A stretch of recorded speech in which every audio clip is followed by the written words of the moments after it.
तो न्याय की जो परंपरावादी जो दूसरी धारणा है जिसका प्रतिपादक थ्रेसीमेकस है, और थ्रेसीमेकस का कहना है कि न्याय शक्तिशाली का हित है। हम देखते हैं कि जो समझौतावादी विचारक हॉब्स, लॉक और रूसो थे,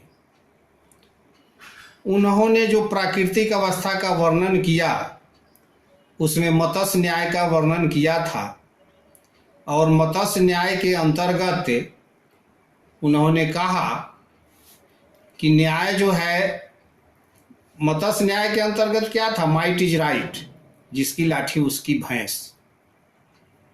बाद में प्राकृतिक अवस्था में राज्य में इतनी अशांति फैल गई, इतनी अव्यवस्था हो गई कि लोगों ने समझौता किया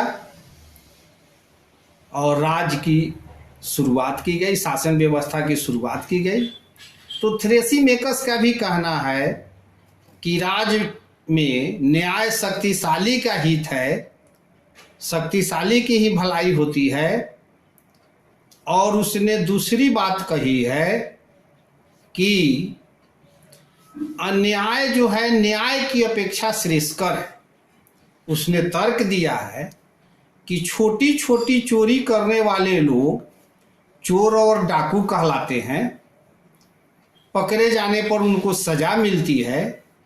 वहीं दूसरे तरफ जो बड़े बड़े राजे महाराजे हैं, प्राचीन काल में जो राजे महाराजे होते थे, वो किसी देश पर आक्रमण करते थे, रक्तपात करते थे, हिंसा करते थे, गांव के गांव जला देते थे, संपत्ति लूटते थे, बहुत अन्याय करते थे, लेकिन उनको विजय का माला पहनाया जाता था, उनकी जय जयकार होती है।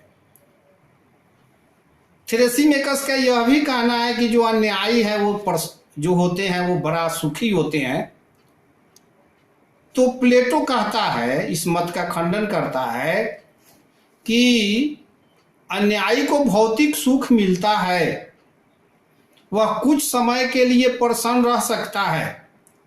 दूसरी तरफ जो न्यायी हैं उनको कष्ट होता है, भौतिक कष्ट होता है, लेकिन बाद में उनको जो सुख मिलता है वह आत्मिक सुख मिलती है, और वह आत्मिक सुख जो है भौतिक सुख से भी श्रेष्ठतर है। जैसे सुकरात को कष्ट हुआ लेकिन अंत में आत्मिक सुख मिली ईसा मसीह को। तो इस तरह से प्लेटो ने कहा कि जो ये थ्रेसीमेकस की जो धारणा है कि न्याय शक्तिशाली का हित है, अन्याय न्याय के अपेक्षा श्रेष्ठकर है, यह कथन जो है ठीक नहीं है, यह बिल्कुल गलत है और यह तर्क सही नहीं है।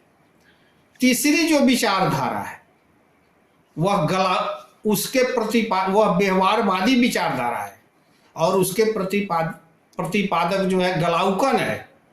ग्लाउकन का कहना था कि न्याय दुर्बलों का हित है, शक्तिशाली वर्गों से अपने हितों की रक्षा के लिए निर्बलों ने राज्य की स्थापना की और अपने हितों की रक्षा की, और वह जो है उसमें उसके हित सधती है। इसलिए